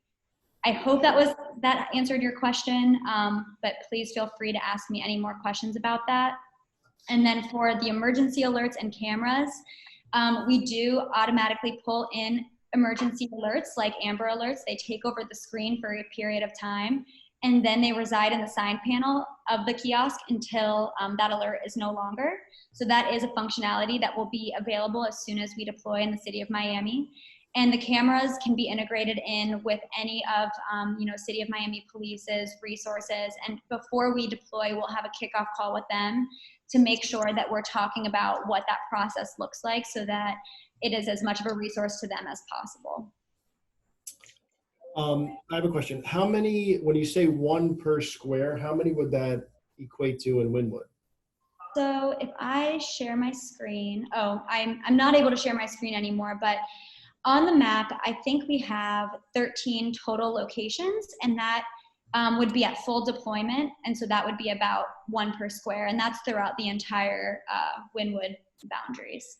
So I actually think these would be very helpful to the local businesses, just because, you know, when you go to Wynwood, you don't necessarily know where everything is or what it even offers. So I think it'd be great for the community. And to the advertising, I know there was some, you know, resistance about national companies being able to advertise, but at least with this, the advertising is contained only to these kiosks, and it's not necessarily in your face or going to be put on to buildings, which is I think what the fear was, is that you would have a Budweiser mural on somebody's wall. So I don't think it hurts the neighborhood allowing these to come in with that type of advertisement. I have a question with regards to Ike's a case study on how much revenue it generated in a different district and what the projected revenue might be for the Wynwood, for the City of Miami and Wynwood bid. I think that, so, you know, I'm speculating a bit here, but my understanding is that because there's so little existing out of home in the Wynwood area, and because of how trendy and important the Wynwood district is, you know, in terms of the City of Miami, I would expect that, you know, that revenues will be very high. You know, Miami is an extremely valuable advertising market. It's actually, you know, definitely in the top 5, maybe even in the top 3. We feel really, really confident in our ability to generate revenue in this market. And Wynwood specifically is the type of area that advertisers ask for. So, you know, although the revenue is sort of, it's the way that the city is doing it is they receive the revenue for all of the kiosks, and then that is distributed evenly between all of the neighborhood groups, depending on how many kiosks are installed within those boundaries. So it's not like one neighborhood would outperform another in terms of how much revenue they receive. It's really by how many kiosks are installed. What's going on? Right. Do you have a case study of a different district that's already has active revenue that's coming in? We could provide that information. I mean, we have not within, I guess Coral Gables is really like the most similar city to Miami in which we have that type of information. We have deployments throughout the entire country. So we have 8 live deployments nationwide in all different types of cities. And so, you know, every city kind of commands a different amount of revenue. I think that it's safe to say that the City of Miami will command different revenue than the city of St. Louis or Baltimore or Denver. I would say that it's probably going to be quite a bit higher. But in terms of like exact projections or exact amount of revenue that those cities see, I would have to follow up with you because I don't have that information in front of me. Thank you for that. I think there's 2 conversations I think, you know, that we will ponder on either during this meeting and after, which is monetization of the installation of these devices, and I think the other is, you know, does it jive with Wynwood? Is it good for Wynwood? And all of the other pros and cons when we digest your deck and have any other questions after this. So just to be clear, and I'm sorry if I didn't make this clear, there's an expectation from both Ike and from the City of Miami that we will take a vote on this today. If we don't feel comfortable doing so, we can defer to the next meeting, but that is the desired outcome of this exercise today. So please, if you have any other questions or doubts, now would be the time to express them. I have a couple of questions. Sure. Hi, thank you, Anna, for the presentation. I'm curious as to the frequency of updates that you're talking about. I mean, of course, I have my concerns about national advertising in our neighborhood, but you know, we have to balance and sort of weigh, you know, the pros and cons here. But in terms of your statement about the creative process and these updates that would take place, it's apparent to me that, or I would think that it would be our bid office that would be the conduit in one form or another that would be handling that or communicating with your company in order to make these a reality. Is that how it's done, and how often would those opportunities arise, or is that up to us? Sure. So every city that we're in is assigned a development director, which is my role, and a development manager, which is Keisha's role. She's my colleague. I don't know if you're able to see her, but she's on the conference as well. And so you're right that we would work collaboratively to make updates to the system when it comes to, what you want included as a poster application, or what you want, what type of art you want in the ad loop, as often as you want. Really, our main focus is ensuring that you guys are happy. With that being said, the software is built in a way that 99% of what needs to be pulling into the kiosk automatically pulls in because of the way our software is built. So we are able to pull from our Google Places API in order to automatically pull in all of the local businesses. We enter into our content management system a latitude and a longitude for that kiosk location, and automatically all of the restaurants and stores and things like that are pulled into the kiosk, sorted based on proximity to its location. So that requires nothing from your team. For those extra sort of pieces like featuring art on the kiosk, or featuring an art tour, or highlighting the Wynwood walls, we have an in-house creative team, and we can support you on that. We can put together those pieces, send them to you for approval, send them to the marketing team for approval, and then get sign off, and then get them posted. So we can support you in that, and there's no limit on how often those changes can be made. Some cities are more engaged than others, but we're prepared for a lot of engagement and a lot of updates. Okay, and a couple of other quick questions. I see on your map that these units are located, and you have in your description that they must be located in the right of way close to the intersection. Okay, that's what I'm reading in your in your description here. So that means close to the intersection means close to the corner, correct? That's correct. Right. So they are not intended to be mid-block kiosks in the middle of a block. Yes, go on. There are some exceptions. That's a great question. There are some exceptions where if the way the pedestrian flow moves, that it makes the most sense to have them mid-block. But generally speaking, we see the most engagement when they're right there on the corner. Okay. Well, my comment would be that there are certain property owners that, of course, would want to have something to say about if it was decided that that the company would want to just place it right in front of their front door. Because they feel that that's a high trafficked area. So my comment would be that I would want to be assured that the private property owner would definitely have a say, and their opinion would matter in any process that would suggest that this kiosk would be placed right in front of their front door. So again, I'm reading what I'm reading here about, I know what the definition of an intersection is, and that is, that I would look for that to be a commitment, particularly for Wynwood.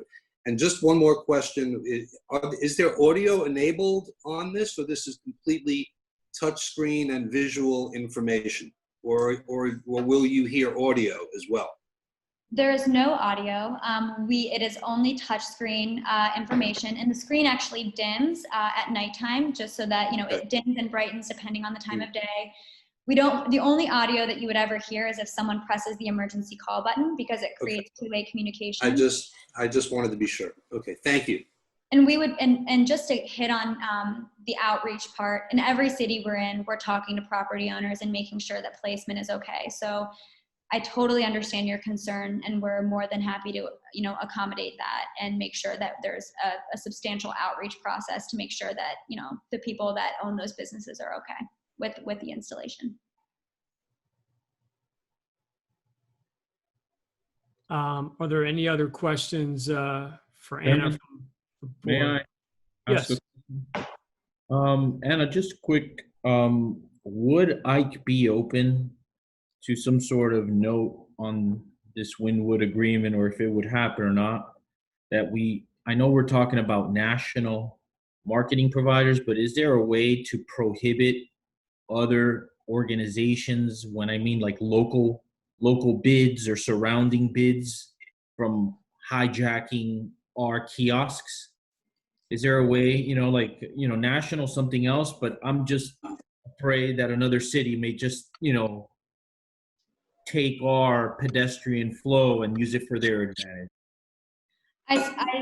I totally understand your concern. So although that's not explicitly written in our contract with the city, we would be happy to enter into like an LOI or something with you that sort of verifies that we will not advertise any neighboring bid or bid in from another city on the kiosks. That's not really a large part of that's not, an advertisement that is very common on our kiosks. We typically don't advertise other bids or other, DMOs within the boundaries of another area. But if you needed that verification and reassurance, we'd be happy to, put together an LOI or something like that that can make sure that you feel comfortable that we would not do that. But the majority of our business, those are not the types of things that we typically advertise.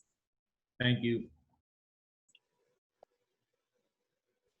Okay. Any last comments, questions, thoughts for Anna? All right. So I'd like to gauge everybody's, feeling on this. My quick 2 cents on this is that, over the last several years, we have had various conversations with different providers similar to Ike. To own these units and the maintenance costs associated with them are just outright cost prohibitive. That's a reason why we've never been able to pursue these on our own in the past. Similarly, we've also taken various, attempts to create a Wi-Fi network for the entirety of the neighborhood. And similarly, it's not just only been cost prohibitive, but also hosts a variety of challenges from a logistical and technical standpoint that are unique to the neighborhood. So while there's certainly, I think, some reasonable, concerns that are articulated here with any sort of introduction of an element like an Ike terminal into the neighborhood, I think that there has to certainly be a little bit of a give and take. And I think that what we gain in return not only is reasonable, but I would say outweighs the costs that come with it to us, as well as the opportunity to be a revenue participant as well. In our conversations with Anna and Ike and the team, they've been incredibly transparent, very collaborative with us, and very open to all of our suggestions. And I think you've seen some of that today.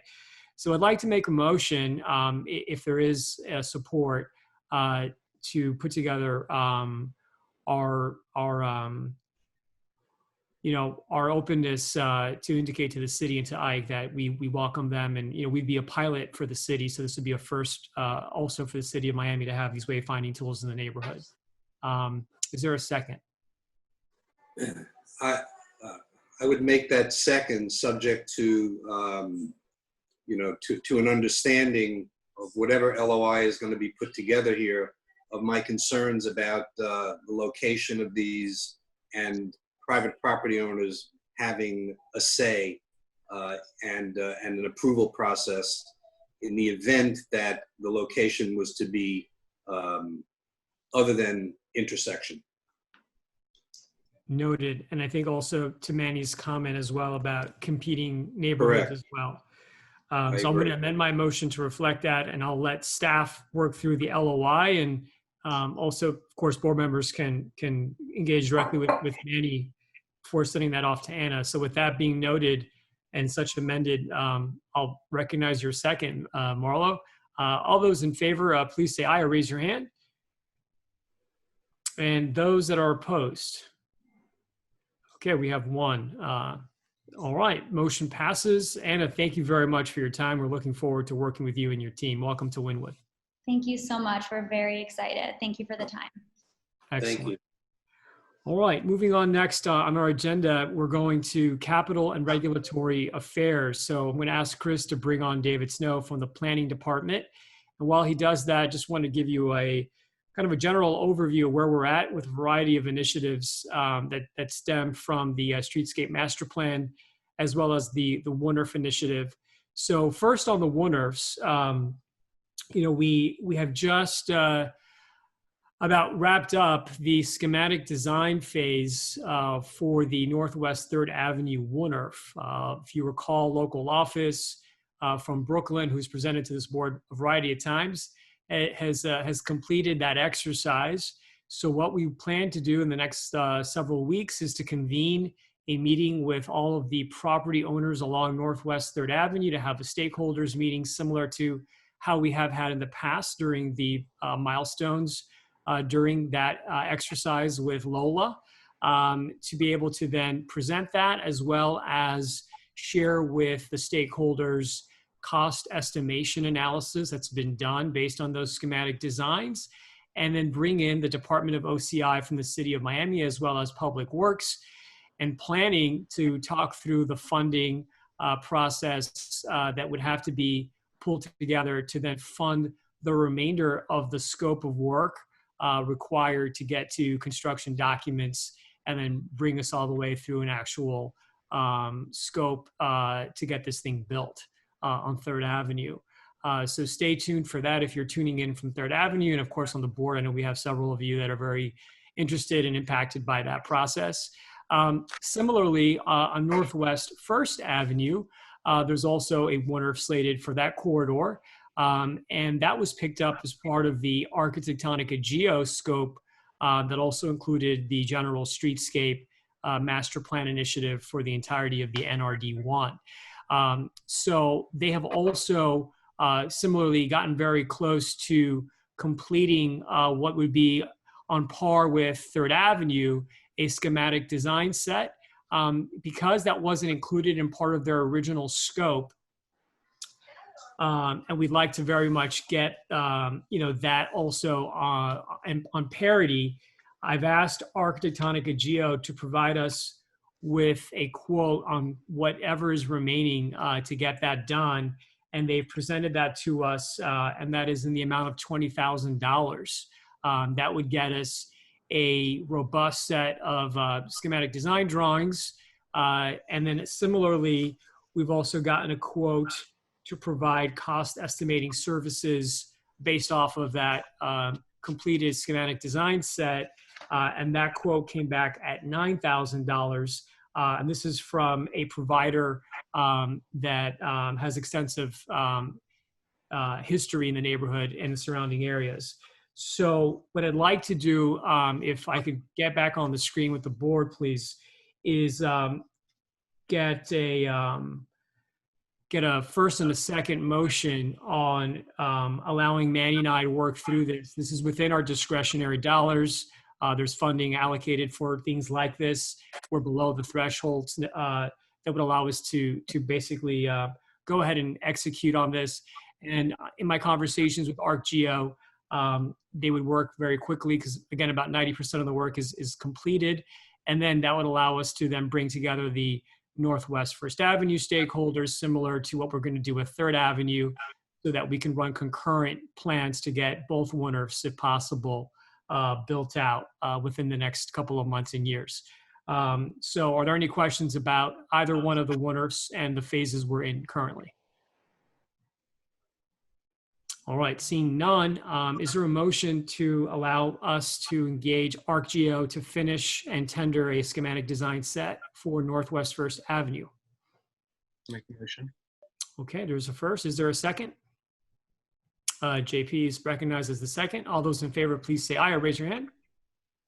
All right, that passes unanimously. So May and I will get that rolling and hopefully get that process underway shortly.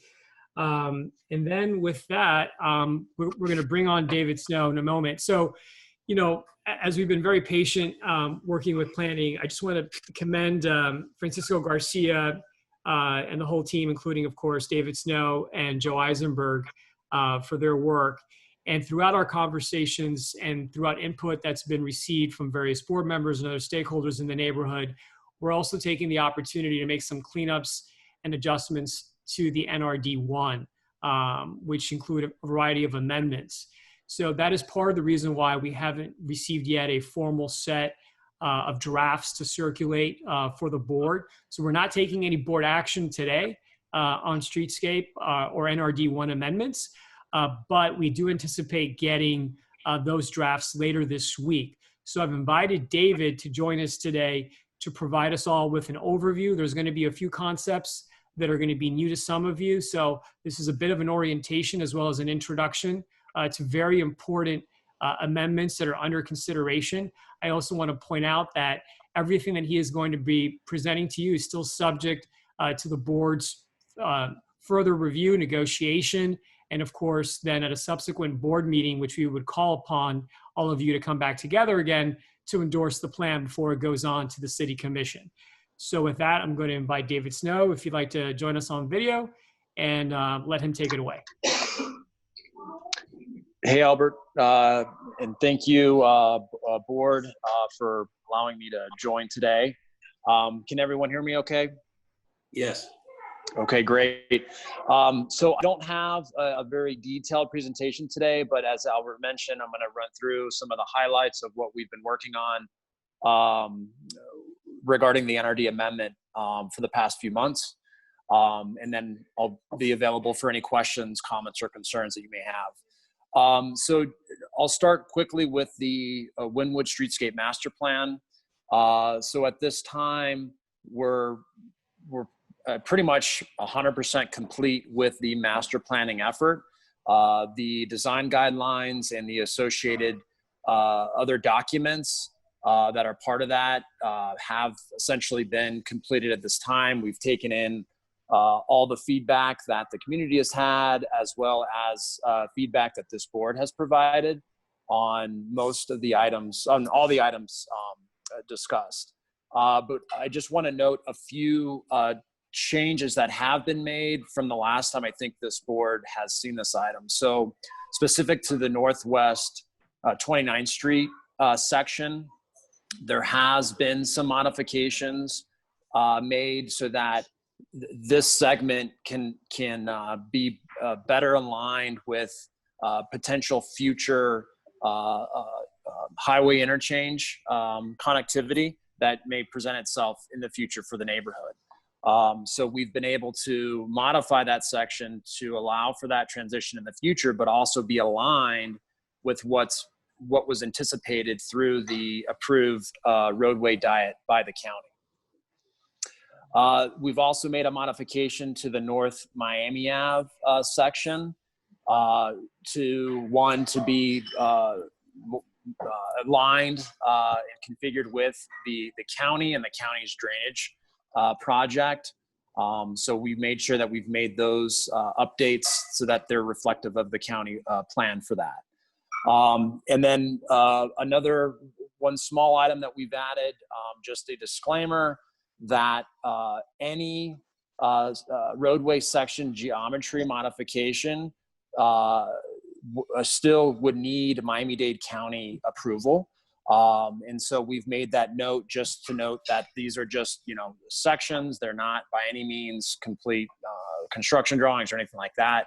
And that continuing coordination with Miami-Dade County would be needed as we go further. So those are kind of the high level topics for the master plan that have been updated. And that document has been completed this time. As Albert mentioned briefly regarding the 3rd Ave One-Earth, we're eagerly working on a time to meet with the property stakeholders along that segment to look at the future steps and implementation of that project, as well as looking at funding opportunities in those items, so that we are working, of course, with the bid, as well as with Public Works and OCI to get that meeting set up here in the very near future. So now moving on to more of the specific NRD1 amendments, in addition to the Streetscape Master Plan design guidelines. So the first item, and this is within Section 3 of the NRD1, would be specific to lots and frontages. And this would be to allow, so today in Miami 21, lots that are assembled that exceed a certain size, if they're assembled after Miami 21 was adopted, they're required to go through an exception process. And that exception process, as I'm sure many of you know, can sometimes get political and not always get what is best envisioned for a particular property or the neighborhood surrounding the property. So what we're looking at doing is looking at a warrant process that would allow lot assemblages within the NRD1 that exceed the lot size area to go through a warrant process, but also in addition to that warrant process, looking at public benefit opportunities that development can take into consideration as it moves forward. So that's what the lots and frontages program would look at doing. The next item under section 3, this would be specific for the Wynwood Public Benefit Program. This is looking at a new program specific to civic street type right-of-way enhancements. And this would allow developers to participate in the construction of the anticipated street enhancements abutting it, but more specifically, allowing developers to both construct and then receive development entitlements for those constructed right-of-ways. Now, these are very specific to right-of-ways that are anticipated to be more of a civic space than a actual thoroughfare. So those would be the Warnerfs, Northwest 3rd Ave, Northwest 1st Ave, and Northwest 1st Place, as well as 5th Ave, Northwest 29th Street, Northwest 28th Street, and Northwest 27th Terrace. So development that would be abutting those roadways could participate in this public benefit program in construction of those. The next item is the Wynwood Transfer of Development Density Program. So today in the NRD1, there's a program that allows for development capacity to be transferred throughout the neighborhood, but it's not specific to actual density. So we're looking at an opportunity that will allow unused development density within the district to be transitioned to other development sites within the NRD1. And this program would also look at ways of facilitating opportunities for affordable housing, as well as open space, and continue to further the legacy structure and legacy use within the neighborhood. So one of the, I guess, outstanding items is looking at an opportunity for a payment contribution and what that right dollar amount would be. So it would work similar to the, I guess, the parking trust fund, where developers can actually pay out or pay for density, if you will. But we're making sure that those dollar amounts are right and that they make sense with the county affordable housing program as well as the city of Miami housing program. So that's something that we're still working through. So moving on to section 4 of the NRD, a lot of this was really just cleanup, but one of the items that we were asked to look at is the dwelling units that are less than 650 square feet, getting those more in line with what Miami 21 calls a smaller unit. So now that's going to be calibrated to be between 650 to 400 square feet. So that we've included that as well. We're including a new bicycle parking exchange program. So with the anticipation of the Wynwood Streetscape Master Plan enhancements and the new robust bicycle network throughout the district, we feel that the development should be able to participate in a parking exchange program. So parking spaces, excuse me, up to 20% can be converted into bicycle rack for its development. So that will continue to help proliferate bicycle mobility at the district. And then I'm moving through, I guess the next major item, I'll briefly touch, we talked before this was about the digital kiosk within the right-of-way. Within section 7, excuse me, of the sign standards in the NRD, we now have a specific requirement that these signs placed in the right-of-way shall coordinate with Department of Resiliency and Public Works, as well as a review from the WDRC. So that coordination will be dealt with future kiosk placements for the district. Moving on to section 8, and this is specific to the streetscape section of the NRD.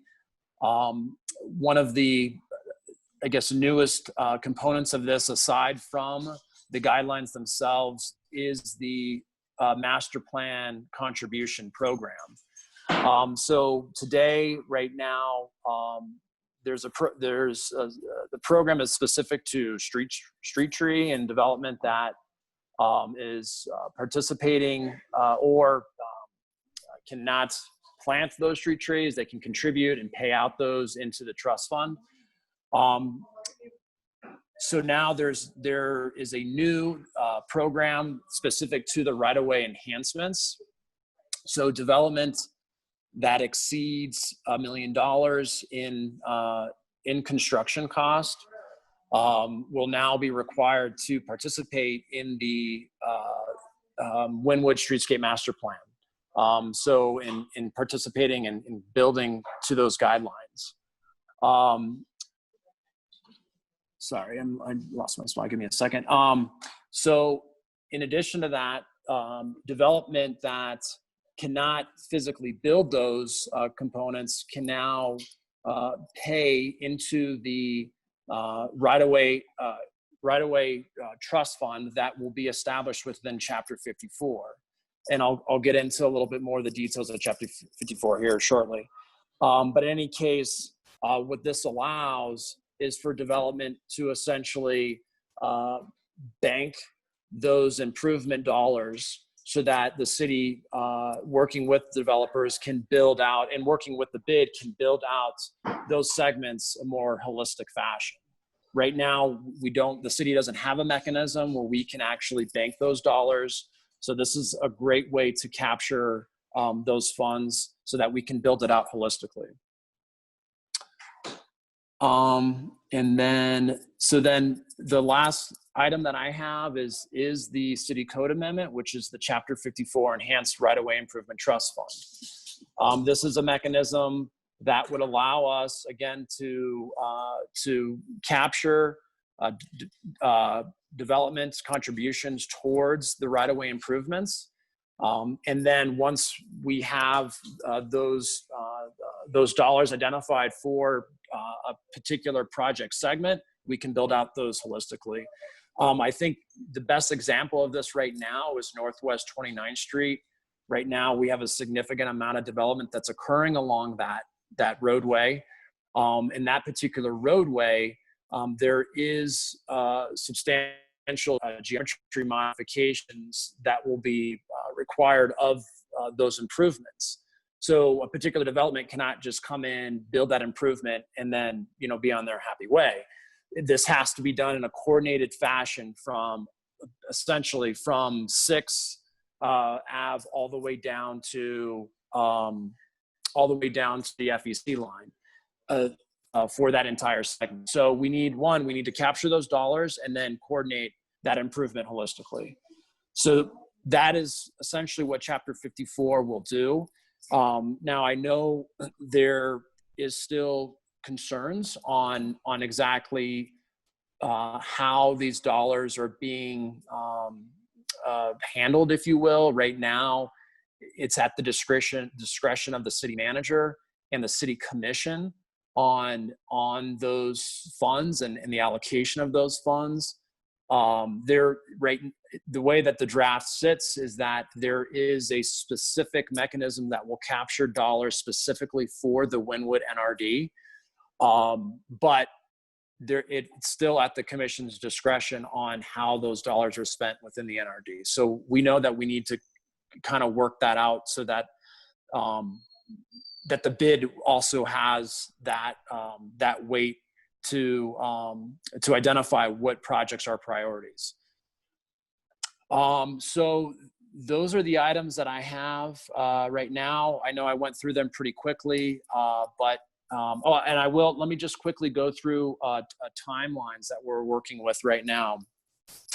So I would say that we're about 90% complete with the legislative document for the NRD 1 amendment. Right now, we are shooting for a PZAB of September 16th. So this would be the next month, most recently available PZAB 1 to adopt the design guidelines for the Streetscape Master Plan, and then those associated NRD 1 amendments. And then this would then put this in an October City Commission meeting. And what's important about this October City Commission meeting is that this is actually a meeting that we're titling Resilient Infrastructure for the City of Miami. So we have a lot of other resiliency projects that are going on this date in October to City Commission. And the city manager has been really encouraged to get the Streetscape Master Plan part of this, because we understand, its impact on the resilient infrastructure for the city of Miami. So that's kind of the timeline that we're working with right now. Yeah, I think that's pretty much it for me. If there's any questions, comments, again, I know I went through this pretty fast, but I'm available for any questions or comments you may have. Thank you. Thank you, David. So just to kind of put a bow on David's comments on the end, what we anticipate doing, gentlemen, is as soon as the city gets all of the drafting documents over to us for all the proposed amendments, then we will circulate those with the board. We'll also share them with all of our stakeholders in the neighborhood. We'll also post the various volumes associated with the Streetscape Master Plan as well, so that everybody has ample opportunity to review. And then we'll reconvene a board meeting, a special board meeting, single item agenda specific to the NRD 1 amendments and the Streetscape Master Plan, to then go through further discussion, address questions, and on the other side, if there is consent, to put together a resolution of support to then pipe into the timeline that David just walked us through. So with that being said, I'd like to open it up to questions and comments from the board. Just raise your hand or unmute your mic.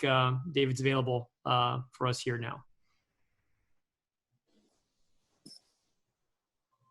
Marlo, if you're speaking to us, you're on mute. Just want to make sure. Thank you, David. It sounds like you've been extremely busy, and some great legislation that I really look forward to, to reviewing in detail. Overall, everything that I heard today is, will be, create great opportunities for smart development and more, it'll make more financial sense, for much of the development community that continues to have neighborhood. So I thank you and look forward to the, to seeing this in writing. Thank you. Absolutely. Thank you. Gabriel, you're recognized. Please unmute. Yes. Hi, David. I would like to know when we will have like a budget available to understand how much it will cost to do the entire work. So right now we have, so we have a budget, we have a cost estimate identified for the 3rd Ave Wharf. So that's been completed.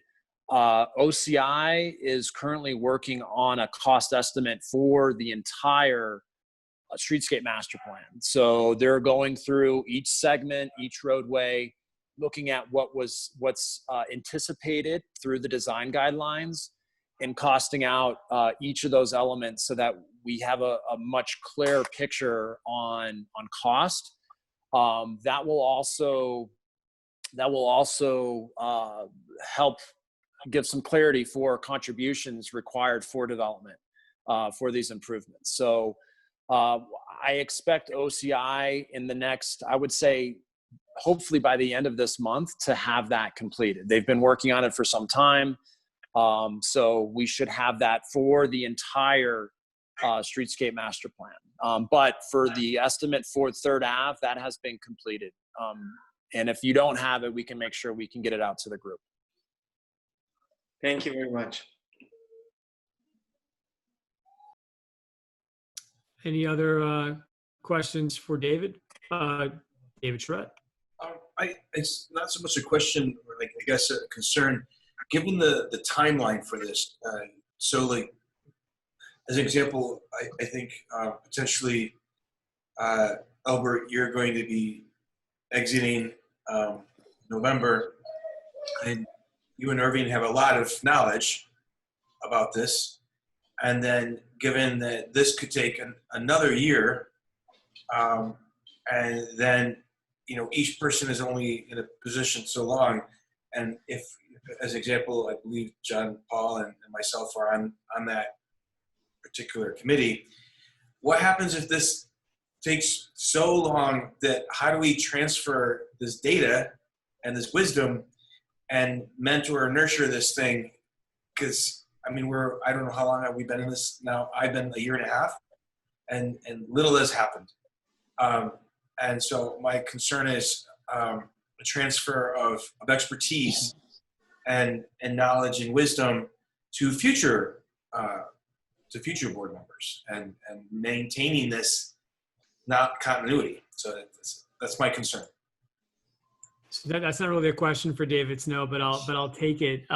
David, I don't know where you're getting this information from or the rumors. I can't speak for Irving, but Irving and I are not stepping down anytime soon.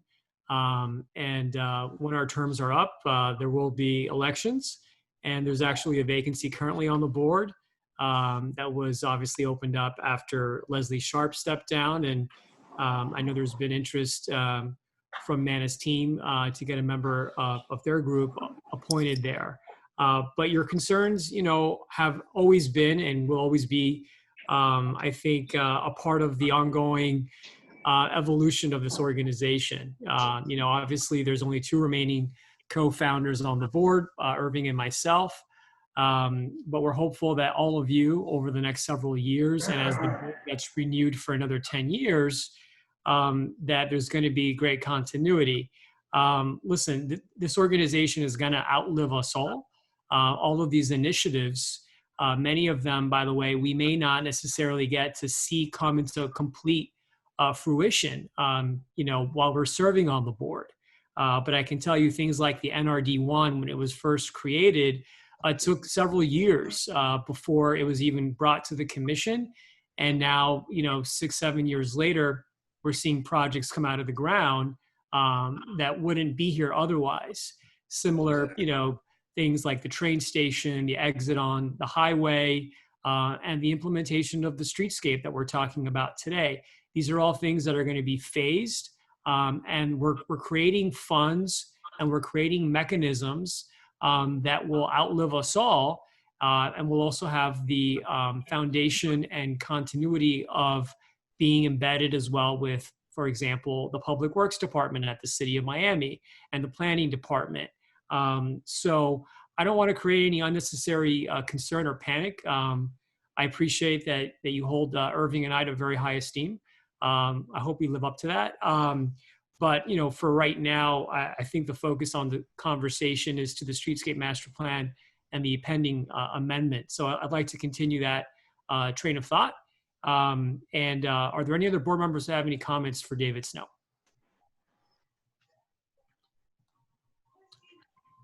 Okay, seeing none. David, thank you very much for joining us today. I know you're on vacation, so we appreciate you taking the time. No, thank you very much, and excited to continue to move this forward. So this is great. Fantastic. All right, that wraps up the Capital and Regulatory Affairs section of the agenda. We're moving on to new business. Are there any items for new business from any board members that we'd like to bring up before we adjourn? Okay, seeing none.